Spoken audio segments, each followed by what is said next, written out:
মাঝে মাঝে এরকম হয় যে মুখে কিছুই ভালো লাগে না, যত ভালো খাবারই হোক কিছুতেই খেতে ইচ্ছে করে না। তো আমারও এই কয়দিন ধরে এরকমই লাগছে, রোজার পর এখন ক্ষুধাই লাগে না। সারাদিন না খেয়ে থাকতে থাকতে এখন মনে হয় যে কি, সারাদিন না খেয়ে থাকলেও মনে হয় যে পেট ভরা। তো হঠাৎ আজকে কি খাবো কি খাবো, ভাত তো খাওয়াই লাগবে। তো মনে পড়লো যে কিছু একটা করে খাই, ভর্তা টর্তা। কিন্তু টক জাতীয় কিছু খেতে ইচ্ছে করছিল। তো বাসায় দেখলাম যে টমেটো আছে, আর টমেটো ভর্তাটা কিন্তু আমার ভীষণ পছন্দ।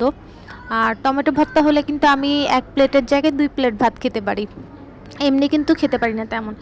তো দেখেন টমেটোটার কালারটাই কিন্তু অন্যরকম সুন্দর।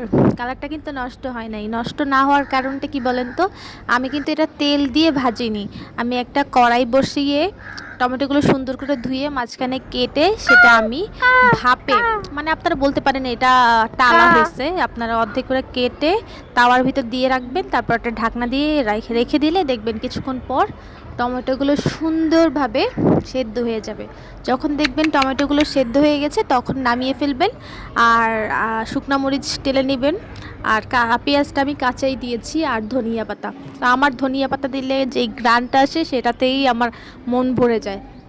তো দেখেন আমি একদম ভাত নিয়েছি, আর হচ্ছে টমেটো ভর্তার প্লেটেই নিয়ে নিয়েছি, কেন কেউ খাবে না, শুধু আমি একাই খাবো।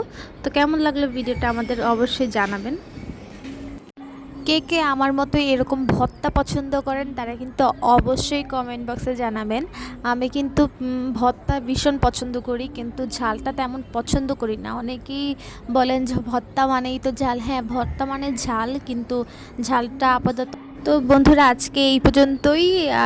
আরও নতুন ভিডিও আপনাদের সাথে শেয়ার করব। ভিডিওটি কেমন লাগলো অবশ্যই কমেন্ট বক্সে জানাবেন। আর অবশ্যই কিন্তু আমার চ্যানেলটি সাবস্ক্রাইব করে দিবেন সবাই। ধন্যবাদ আপুরা ভাইয়ারা।